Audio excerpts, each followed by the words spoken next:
Hi, I'm Dr. Cindy Dupuy. I have a PhD in learning disabilities. I do diagnostic assessments, intervention, and advocacy. I'm also an adult with dyslexia and dysgraphia. And I'm Kim Sharman, and I work with kids with dyslexia, dysgraphia. Why are you laughing so hard? And ADHD, which I have too. And I've been doing it for 20 years. I don't know. Your space in the moment was the thing that I was chuckling about, and I love that you said, yeah, I have ADHD. So, because that is just an ADHD moment where I'm done and you're like,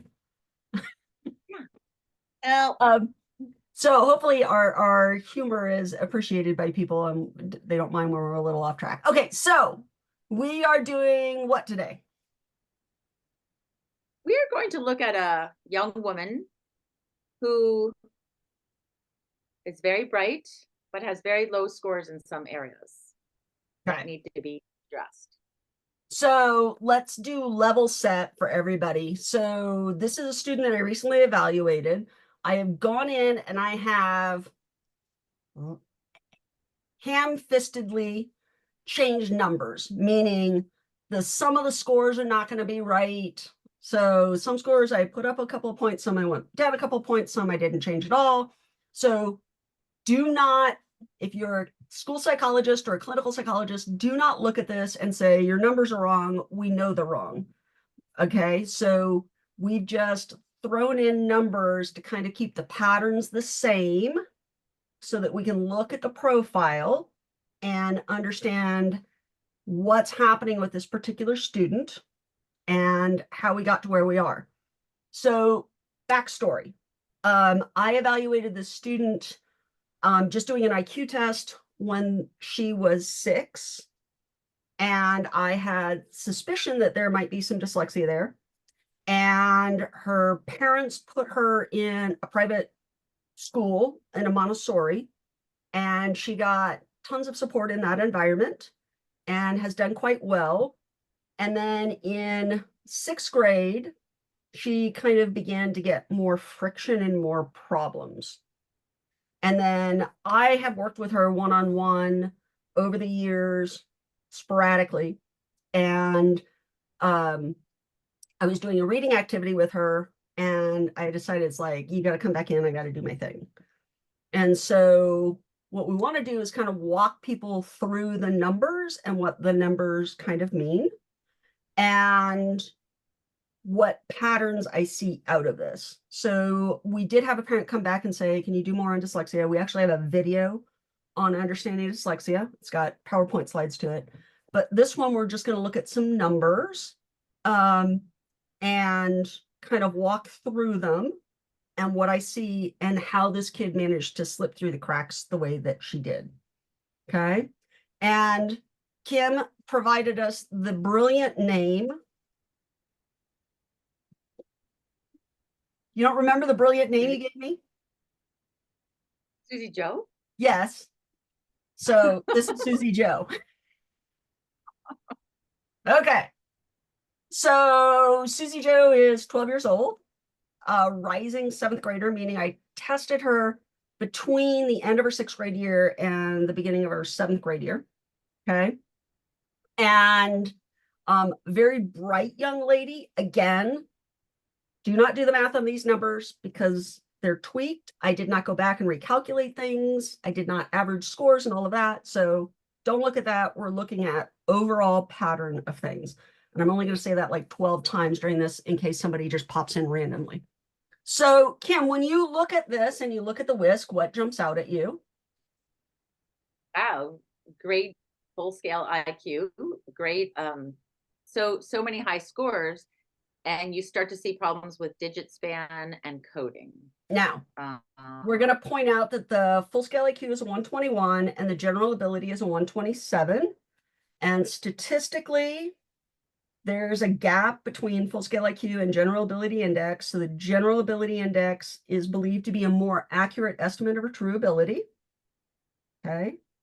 And for those of you who have not watched all the videos, anytime you see a number in this last column, that means her score on that task relative to that 127 statistically is lower than we would expect, and it's a flag that there's something going on.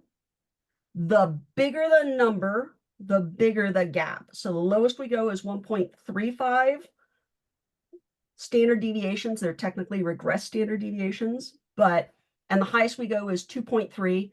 And you're going to see 2.3s. Once you get 2 1/3 standard deviations out, the gap is so big, we just stop measuring. Okay, so you're going to see a 2.3 at a 6%. You're going to see a 2.3 at a 1%. At that point, the rate of that occurring is so incredibly small, it just doesn't make sense to go to a 3.0 or a 3.5. It's just huge, and it's uncommon. It occurs in less than 1% of the population. So carrying it out further just doesn't make sense. Okay, so as a parent, see these extreme differences between very high scores in the IQ and then very low scores with huge standard deviation. So she has scores that are really at the extreme on the bell curve. Okay. And by the way, this is a common profile that I see in my office. Okay. All the time. All right. So digit span is low, which she's been treated for attention deficit. So what does the low digit span mean to you, Kim? The digit span is that the going forwards? That's working memory, going forward, going backwards, and then sequencing. Yeah. So she has difficulty holding on to information in working memory. Yeah. Okay. Coding, remember, numbers, symbols translate. Coding is important in the sense that you have to have the ability to hold on. Is it above and then below, the picture above? And you have the symbols, so a 3 might be a Z, right, and a 4 might be a diagonal slice, right? So you have to hold those symbols and translate them down. So there's a speed component, there's a memory component, there's a graphomotor component. There's lots of different things that go into that one. Okay. And do those components, they also are very associated with reading too, right? There's a correlation there. So the low digit span suggests working memory deficits. The coding can be a graphomotor issue. It can be a processing speed issue. It can be a visual memory issue. It could be an orthographic issue. I mean, we haven't tapped into that one because the orthographic is a little more subtle in that. But there are other things in there that can cause that coding to be low. By the way, this is a very common profile for a kid with dyslexia, where you see high verbal comprehension, high visual spatial, high fluid reasoning, and then in working memory and processing speed, suddenly things drop out. Okay. Okay. So now let's take a look at phonological processing. And I know we're jumping past rapid naming, but let's take a look at that. So you, as an interventionist who teaches reading, immediately say, what about the phonemic ones? Uh-oh. I say uh-oh because the person does not, their phoneme, a phoneme is the smallest unit of sound in a word. They don't know how to isolate sounds within words.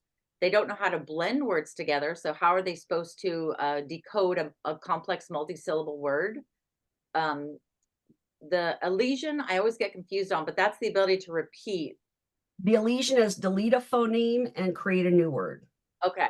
Like say bat, say bat without b, and it would be so at. So they don't know how to hold on to their connection with the sound symbol correlation is so weak. They can't do that exercise of being able to hold the B from bat in their head and then repeat the word and say at. Right. And the working memory component can play a role there of, I can't remember what I've pulled out once we get to deleting a phoneme instead of at the beginning or the end in the middle. Okay. They have a hard time segmenting it out and remembering to drop out that sound. And with this particular student, one of the things that she did was she deleted the wrong phoneme. Oh boy. Okay. Okay. So what's a word that begins with STR? Oh, I see. Like street, and asking her to delete the t, and she would delete the Oh wow. kind of thing. Okay. Really no ability to hold the sounds in the order of the letters in the word and then to be able to pull it out. That's working memory and yeah. Make awareness problems. Okay. So when we see the phonological processing like this, what do we then expect to see in the reading? I'm gonna guess that they're gonna maybe at the lower levels they may be okay because they've memorized words, but once they get to more complex words, those reading scores are going to be low, and Okay, their so her real word reading is okay, but her nonsense word decoding is an issue. And that's exactly what you just said, which is she sees words or has them in her vocabulary. She'll start to decode it or make an attempt at trying to sound it out, even if it's not correct, will be close enough that she can recognize it and then will correct her reading of the word. And so it's no longer about decoding, it's about, do I have the word memorized enough to be able to then figure it out even when the word is in isolation? And when I work and remediate with kids, they don't always like it, but I do a lot of nonsense words because a lot of we said, how did this kid with such a high IQ get to this point? Well, she's memorized language, but she hasn't learned how to decode language. And I think that is the key is that I should be able to give you any nonsense word and you should be able to decode it. But I if you don't, should. not I you, still but what? can't. You still can. But I mean, one who's had remediation should and been taught, they should be able to do it. One that has vigorously done the intervention because I'm actually Vigorously. trained in how to do it, and I hate teaching decoding because I still have a hard time with it, right? Well, So, nobody, yeah, you had to teach yourself. Yeah. well, I did the Orton Gillingham Right. instruction, and I have Wilson, and I'm familiar with Wired and all of that kind of stuff, and I have Linda McBell, but I've never done the intensive intervention. I've done enough that I can figure it out along the way. However, I do not trust my decoding of nonsense words, so I always go back. One of the things that I love about the Kaufman is they actually provide an audio file for how the nonsense words are pronounced and the variations that are considered correct. And I can go back and play, because I record all of these responses. I can play the audio response of how the student read the word and then listen to what is considered correct and do a comparison and say, those are the same, those are not. And if they're tricky ones, I have somebody else listen that doesn't have dyslexia. Yep. Okay. So phonological processing is an issue, right? That just like ping pops out without any question. Yep. Okay. All right, let's go back and look at the rapid automatic naming and the word retrieval. How would you interpret these? I'm putting you on the spot. You can say, I don't Well, know. that's okay. I mean, one of the two things is rapid automatic when a characteristic of a dyslexic person is they have great difficulty with rapid automatic naming. And Better predictor of reading issues than phonological processing. yeah, and it's really not a hard test to give. And when my daughter first had issues in kindergarten, it doesn't have to be naming letters. It could be naming pictures, and that was still difficult for she knew what a dog was, but after reading the lines of pictures, it was difficult to pull that word associated with the picture dog. And yeah, this particular student has that issue in spades. And one of the characteristics that we will see is you ask her a question and she'll, or I don't know, right? She also uses fillers and delaying tactics where she'll pause and have pronounced pauses. We listened to her reading on a higher level passage. Do you remember that? Yeah. What was interesting about reading on the higher level passage? There were a couple things, but I want to hear what your takeaway was. Oh, it was so hesitant, stilted with her writing, and I could tell that she didn't know. There are certain sight words that we do have to memorize, along with me teaching all the sounds in the English language, and she didn't know those, and she had great trouble with identifying words with complex phonograms or vowel teams in them. I could tell that her comprehension was probably zero on some of the stuff that she read because she was working so hard to decode. By the way, the reason that I can share that information with you is A, you have a non-disclosure with me, so I can share the audio file of her reading so that you can just listen to it. And B, we have a mutual exchange of information. So we have not disclosed, this is all copacetic, it's all legal. That's why Kim has had and heard some of this. She doesn't have the protocols, but she's been able to listen to the audio file of some of the things. Okay. So again, you have that interesting. Now, what's the other interesting piece between the object naming and the letter naming that you see in the scores? Well, her letter naming was even worse. Yes. Okay. So we're going to come back to that letter naming in just a second. So the place that we really see that retrieval piece pop up is in her reading accuracy on the gray oral reading test. Now that's the passage. It's the test where you have passages that you read them aloud, and the student is asked to read them as fast and as accurately as they can. And then the passage is taken away and you're asked open-ended questions about what was in the passage. Okay. And so she had difficulty decoding unfamiliar words. She also would start decoding a word and then abort and have to go back and reread the word. She inserted words, she made substitutions. So she would put in a word that she would predict based on context versus the word that was actually there. Or she would pick one that began and ended with similar letters and substitute something in. And how many millions of parents say to you, my kid can read, but she just doesn't know what she's reading and she has to read it 10 times. That's an example of why they have to read it 10 times. Yes. Because the work is so arduous for them to decode these words that they lose the concept and the visual images that are coming about with reading these sentences. It's gone. Yeah. Now, interestingly, this young lady reads graphic novels. She doesn't read books, she reads graphic novels. And I'm going to be encouraging her, and I know you're going to be encouraging her because you're going to work with her, to listen while she follows along, where she actually has to read the text and there's not a graphic novel version available. Okay. Now, why would her silent reading fluency be stronger than her oral reading fluency? Her silent reading fluency is based on her recognizing.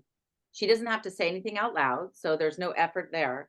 She's still having to decode, but somehow she's looking at the list of words in front of her and she's able to associate a meaning with each of these words and pick the word that doesn't belong. And then the sentence reading fluency, that's where you have a sentence and you have to say yes or no to it. Elephants can fly, right? And if you see that, you can kind of say fly, elephant, those two don't match. And there's enough context there. You can reason through it if you don't read it perfectly. Okay. And can I say something about state testing? Because I've heard from different school officials, oh, well, they did fine on the state testing. Well, guess what? You can have a really bright kid figure out the answer, even if they have dyslexia and don't know how to read. You got it. So, and then they say, well, she doesn't have dyslexia. She scored well or average in her range. She does. Yeah. That's not a detailed enough level to make that assertion. Right. And state testing tends to be multiple choice versus open-ended questions. So that brings us to her reading comprehension. But before we jump into reading comprehension, we're going to go back and look at orthographic processing. And what do you notice? Now, orthographic processing is your eye's ability to differentiate between words. So if you write out the word united and untied, graphically, they're very similar. You just flip two letters inside. Okay.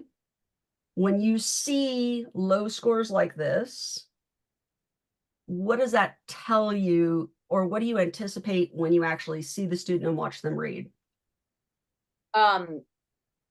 What happens is that they're looking at the big picture of the word, but they're not, here's my crude description of it. They're not seeing the guts of the word. And they're just trying so desperately to figure out these words. They're looking at the outside of it and they're kind of recognizing it, but oftentimes they'll replace, street with sleet or something like, or whatever, because they've noticed a word that they've used many times before, but they're not reading the inside of the word. Yeah. Yeah. And when you miss that inside or you're not attending to that, then you make mistakes. Now, she did a reading comprehension task on the Kaufman. They give you a passage, you read the passage is still there, and then you have open-ended questions under the passage about what was happening in the passage. Now, I, as a clinician, don't say you can go back and reread it. It's there, right? The student is reading the question themselves, and the prompt is read the passage, answer the question, say the number of each question when you answer it. And so you would say, 1, I wear tennis shoes. 2, the railroad car came. Whatever the answers are. Do you remember what happened when we looked at the reading comprehension with the student?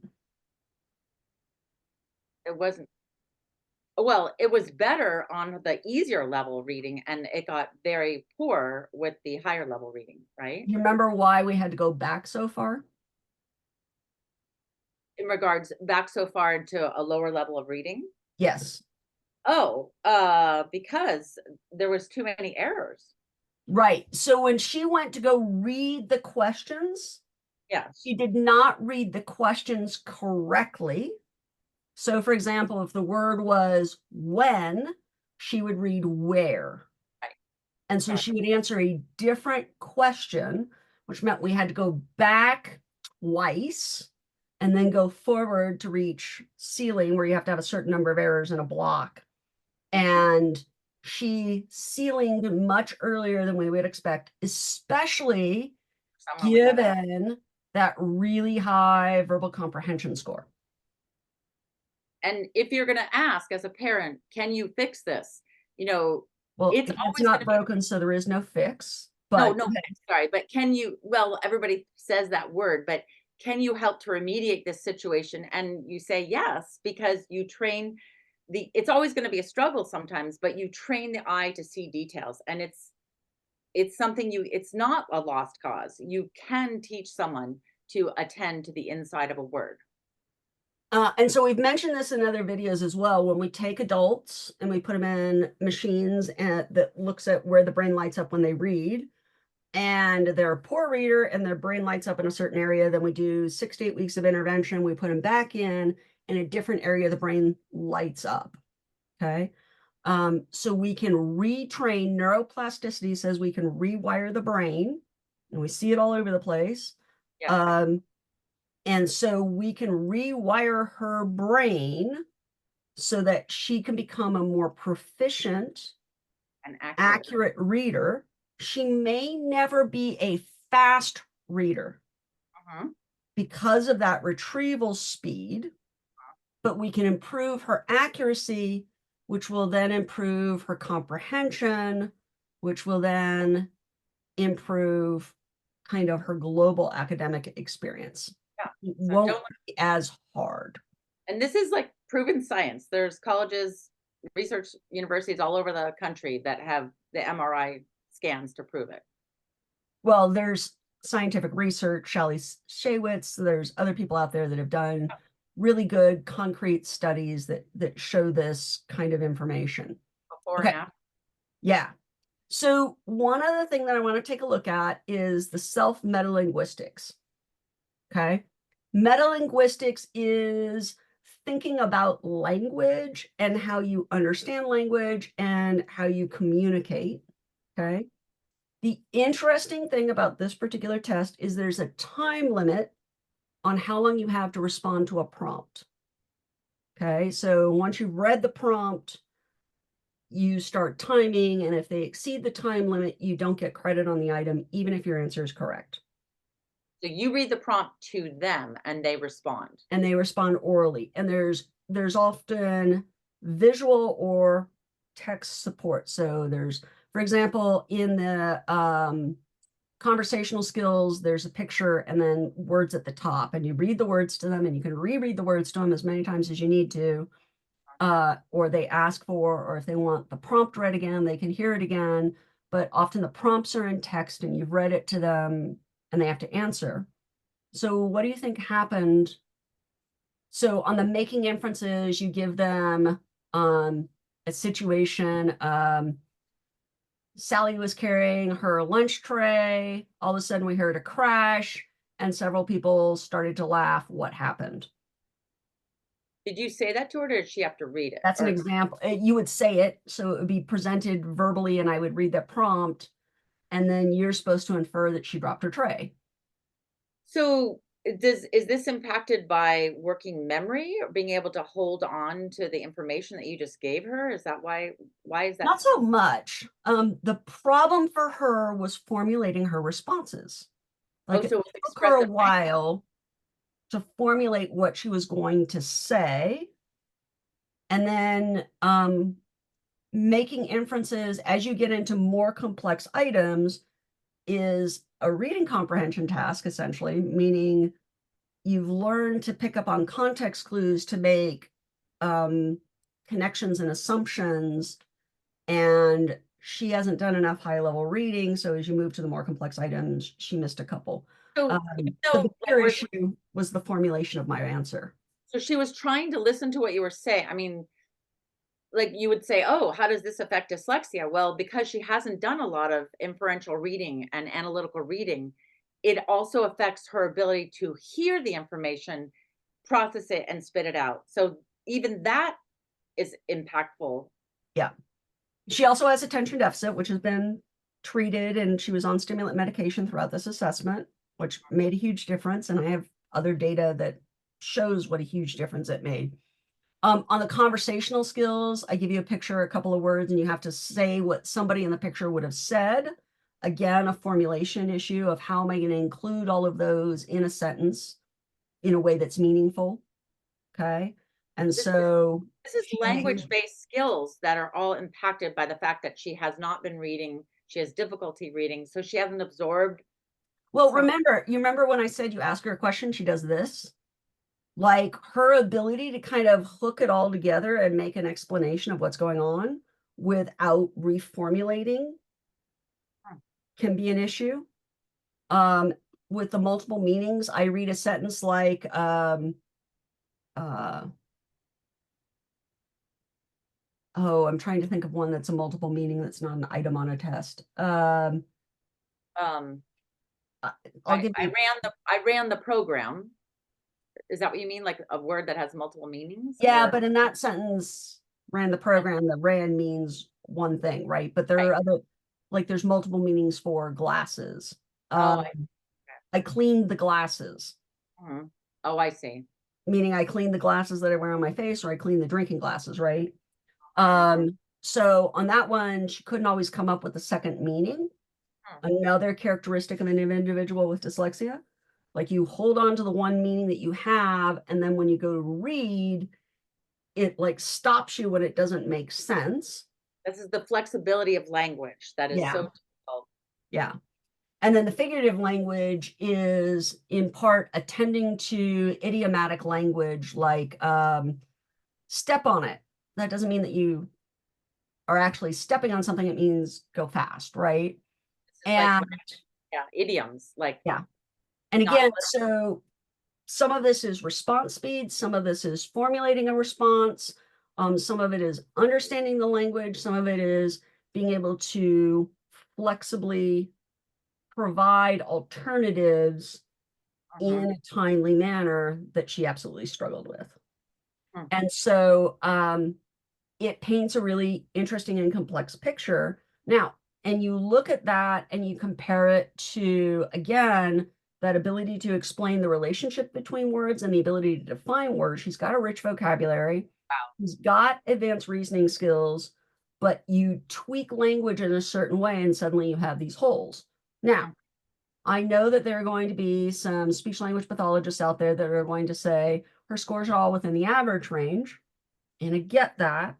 However, when you have that higher verbal comprehension score and you have these metalinguistic higher order language things going on, those issues are going to impede her reading comprehension when she moves into more complex texts like Shakespeare, Mhm.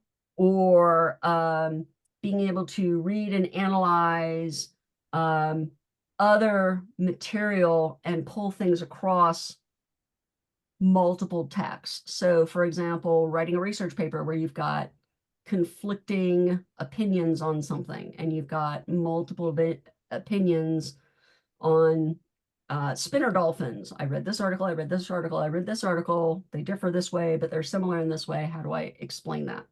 Right? So, And those skills of being able to do those very complex tasks that you just mentioned, if you don't really help a kid to learn how to read, they don't have room in their brain to do the analytical, deep thinking because they're working so darn hard at trying to figure out what the words are. So the really deep intellectual tasks, there's no room for them. right, right. Now, let's look at one or two other things really quickly. So her spelling is an issue, which coincides with the nonsense word decoding, the phonemic awareness, the orthographic processing, because you have to look at a word and recognize when the letters are out of order, like I before E or E before I kind of situation. And then when we put her in a written language task where the prompts are more open-ended and you get dinged for spelling and mechanics and other things at a different level, that's where we begin to really show where that dyslexia is affecting her written expression. Okay. Her visual motor integration is fine. The motor coordination is a little bit of an issue. So there's probably some mild dysgraphia going on there. But if you just looked at the one written expression task, you wouldn't necessarily pick that up. When you scaffold the writing and 3 words, picture, write a quick sentence, she can generate a really quick, simple sentence, which is different than some of these where it's more complex and more nuanced. Do you On always give the oral language? That one too? I don't always give it. It's my years of doing diagnostic assessment that made me want to go back and dig into that to look at that Why piece. did you choose this? Because you smelled something in the Mhm. other? Um, it is the lack of responsiveness to prompts. It's her comment of people get mad at me when when I can't answer their question. Mm. Um, the fact that it takes her a long time to respond. Her responses on inferential questions on the gray oral reading test. 25 years of doing diagnostic assessment is Yeah. what made me go, I want to dig a little deeper. Okay. And so I suspect, Obviously, this kid has the ability to do this kind of work in college, but she needs, if we were to remediate her, would she be able to get better at that because she would be reading more, analyzing more, and not spending all her mental energy on decoding? yes, yes. And I'm going to continue to do some intervention with her, and I'm going to address some of these issues myself. She's going Yeah, to come to you, work on the reading and the spelling piece, and then yeah, I'm going to continue to do some work in the executive function, higher order language, kind of component as well, yeah, and work on her written production as well, yeah. and helping I would her love. develop more complex advanced writing matching her cognitive ability. She's got the ability. Yeah. Okay, excellent. So hopefully this is helpful for people to kind of see score profiles and kind of see how they break out. I would have, as you know, many, many pages of recommendations of what we would do for the student, including extended time, including like extended time on tests, breaking projects into smaller pieces, teaching her to use pre-writing tools like graphic organizers, word banks, making sure that she's got a memory card on tests where if there are terms that are difficult for her to recall, she can put the words on a list. Uh, Those are those kind of not being asked to read aloud in front of her peers, books in audible format, being able to keyboard to write responses, use of a calculator to check her math work, all of those kinds of things. but then you'd have a huge section on what type of remediation intervention techniques to help make reading an easier, speedier, more Yeah. um, pleasant process Yes. as far as And you've academic. read enough of my reports, you already kind of know where you're going to go, because you're going to go back to ground zero with how do we work with phonemes Right. and build forward. Yeah. So Okay. that's Let it. us know if this is helpful, and if you have other requests for videos. We will try and do some more of these profile videos, and this one is pretty obvious. And we'll try and do some others that have more subtle, nuanced stuff going on to help people kind of ferret out what's happening, and so that you can see parallels between your student and other students out there, to better understand your students' needs.